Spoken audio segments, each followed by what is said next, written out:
presented by Fake Music।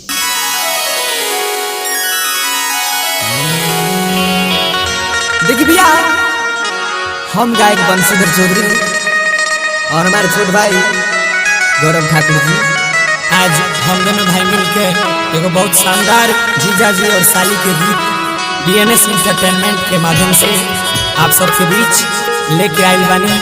ये गाना के ज़्यादा से ज़्यादा प्यार दी, आशीर्वाद दी और चैनल के लाइक सब्सक्राइब करी और घंटी दबा के टनटनाइल बनी।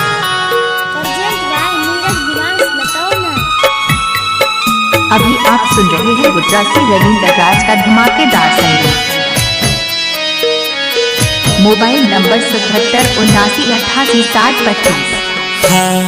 बरारे जतन से साली के पटली रे, साली के पटली रे, से हो साली के सारू लेने जाए। हाँ हाँ, से हो साली के सारू लेने जाए। अरे भैया बरारे जतन से साली जी के पटली रे, साली जी के पटली रे, से हो साली के सारू लेने जाए। से हो साली के सारू लेने जाए। हमारे जानू के सारू लेने जाए। डीजे रविंद्र राज मुद्रक चौक, डीजे रविंद्र राज मुद्रक चौक।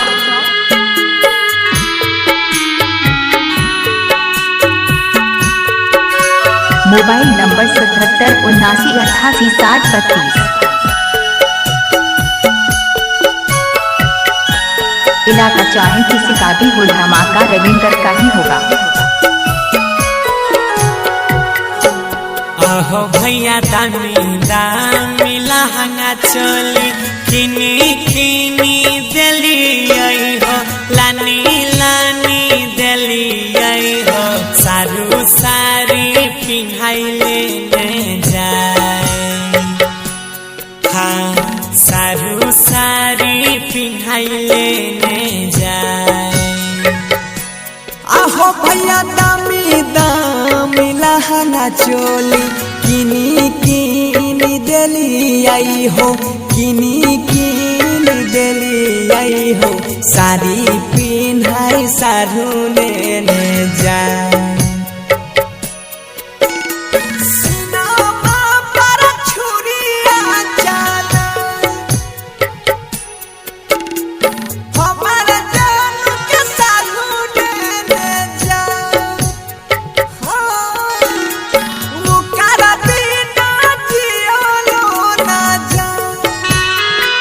डीजे रविंद्र राज मुद्रक चौक, डीजे रविंद्र राज मुद्रक चौक।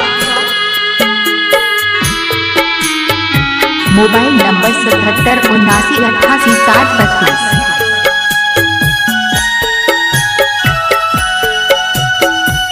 इलाका चाहे किसी का भी हो, धमाका रविंद्र का ही होगा।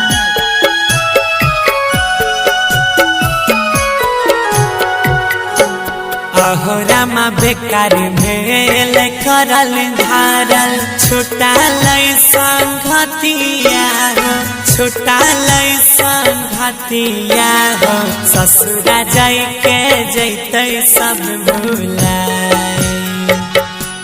हाँ, ससुरा जाई के जैते सब भुलाए।